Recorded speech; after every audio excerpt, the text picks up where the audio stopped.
वांद्रे किल्ल्यावर जी पार्टी झाली होती त्या संदर्भात शिवसेना नेते अखिल चित्रे यांनी आता FIR घेण्यासंदर्भात पोलिसांना पत्र लिहिलेलं आहे। आपल्यासोबत आपण त्यांची बातचीत करणार आहोत। या पत्रात नेमकी काय मागणी केली? काय नाही, आता 2 आठवडे जवळपास व्हायला आलेले आहेत।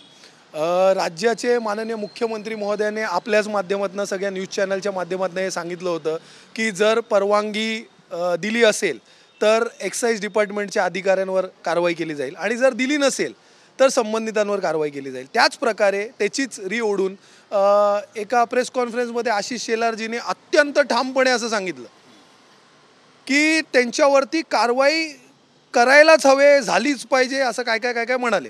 आता हे महाराष्ट्र राज्याचे सांस्कृतिक कार्यमंत्री, मुंबई उपनगराचे पालकमंत्री, माननीय मुख्यमंत्री महोदय यांनी सांगून सुद्धा जर मुंबई पोलीस कारवाई करण्यासाठी चालढकल करत असेल, गुन्हा दाखल करत नसेल, तर मला असं वाटतं हा खूप मोठा संशोधनाचा विषय आहे।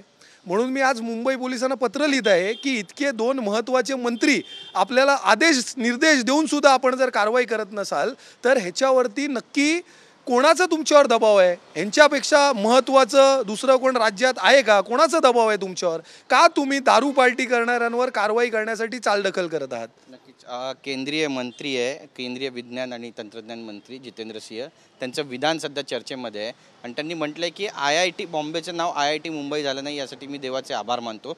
या विधानाकडे नेमकं तुम्ही कसं पाहता?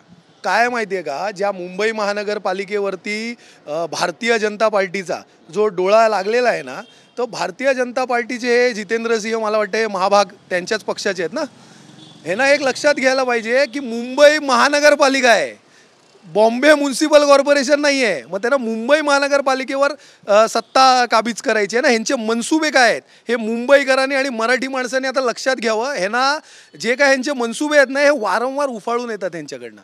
आता IIT मुंबई हे IIT मुंबई आहे, ह्याला बॉम्बे झाल्याचा त्यांना कसला आनंद आहे? त्यांनी त्यांच्या राज्यात जिथे आहे ना, जे मागास आहे त्यांचं राज्य कसं प्रगत करायचं त्याच्याकडे ते जितेंद्र सिंहांनी लक्ष द्यावं आणि मुंबईकडे आणि मुंबईच्या दर्जाबद्दल त्यांनी तर जास्ती बोलूच नाही। आणि आत्ता जे काय ते आहेत ना अंधेरीचे डोनाल्ड डक, जे पक करत असतात, महापौर खान नाही झाला पाहिजे, आमका नाही झाला पाहिजे, आता त्यांना मी तुमच्या माध्यमातून आवाहन करतो, जाब विचारा तुमच्या त्या सिंहला आहे हिंमत तर, नाहीतर डोनाल्ड डक सारखं आहे ना कार्टून नेटवर्क चालवत राहा इकडे मुंबईत रोज सकाळी पक। डोनाल्ड डक म्हणून अमित साटम यांचा डोनाल्ड डक म्हणून उल्लेख करताय? अरे मी तर नावच घेतलं नव्हतं, म्हणजे तुम्हाला नक्की कळलं कोण आहे ते? आता मुंबईकर जनताला पण कळेल।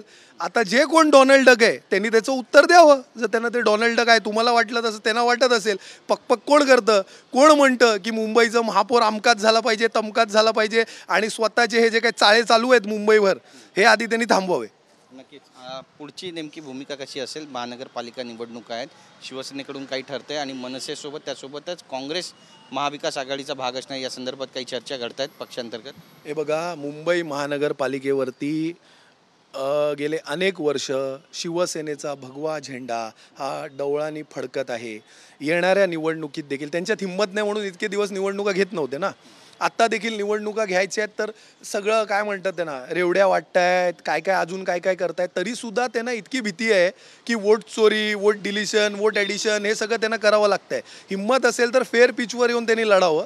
भले ते कसेही लढले ना तरी मुंबई महानगरपालिकेवरती शिवसेना उद्धव बाळासाहेब ठाकरेंच्या आशीर्वादाने शिवसैनिक मुंबई महानगरपालिकेवर मराठी माणसाच्या साथीने भगवा फडकवणार आणि त्यासाठी जे कोण भारतीय जनता पार्टीला रोखण्यासाठी हे आमच्याबरोबर आहेत, हे सगळे विरोधी पक्ष ज्यांना खरोखर भारतीय जनता पार्टीला रोखायचं आहे ते सगळे आमच्याबरोबर असतील। नक्कीच तिजोरीच्या चाव्या आमच्याकडे आहे, त्यामुळे मत दिलं तर निधी मिळेल असं रुपाली चाकणकर म्हणतात। चंद्रकांत पाटील याला धरून म्हणतात की तिजोरीच्या चाव्या तुमच्याकडे असल्या तरी तिजोरीचा मालक आमच्याकडे। कसं पाहता या विधानांकडे? महानगरपालिकेच्या निवडणुका तोंडावर आहेत, जिल्हा परिषदेच्या निवडणुका आहेत, काय म्हणाल? काय माहिती आहे का, हा फक्त रुपाली चाकणकर यांचा विषय नाही, त्याच्या आधी त्यांचे पक्षाचे नेते अजितदादा देखील अशाच प्रकारची दादागिरीची भाषा करून मोकळे झालेले आहेत। आपण पाहिलं भारतीय जनता पार्टीतनं मला वाटतं मुनगंटीवार पण अशाच प्रकारचं काहीतरी विधान त्यांनी केलेलं आहे की जर तुम्ही मत अमक्या पक्षाला दिलं तर मग त्याच्यानंतर कामं घेऊन आमच्याकडे येऊ नका। काय आहे, हे ना विसर पडलेला आहे या जे काय संविधानात, आणि आपण जे काय डेमोक्रेटिक आपण देश आहोत त्याच्यात आहे ना मतदार हा राजा असतो, आपण सगळ्यांना त्यांचे सेवक असतो। तर ह्यांनी आहे ना राजाच्या भूमिकेत जे आलेलं आहे ना, कधी ह्यांच्या पायाखालची वाळू ही सरकणार आणि कधी त्या बसलेल्या खुर्चीला जनता लाथ देईल हे त्यांनी विसरू नये. काय आहे ना, सगळे जे काही यंत्रणा आहेत, सरकारी यंत्रणा आहे, खरं तर ते राजकारणात त्यांनी भाग घेऊ नये. पण आता इलेक्शन कमिशन असेल, CED काय CBI ED VD हे सगळं जे काही यंत्रणा वापरून जे काय वारंवार ते भीती दाखवून सत्तेत येतात काय ना काय वेगळ्या मार्गाने, त्याच्यावरती इतका घमंड त्यांनी करू नये. कारण जनतेने जर ठरवलं ना तर त्यांना अशी लाद बसेल की त्याच्यानंतर परत अशी घमेंडीची भाषा करण्यासाठी त्यांना तुमच्या चॅनलवर पण येता येणार. आमची बातचीत केल्याबद्दल कॅमेरा पर्सन प्रेम म्हात्रेसह गिरीश गायकवाड, TV9 मराठी, मुंबई.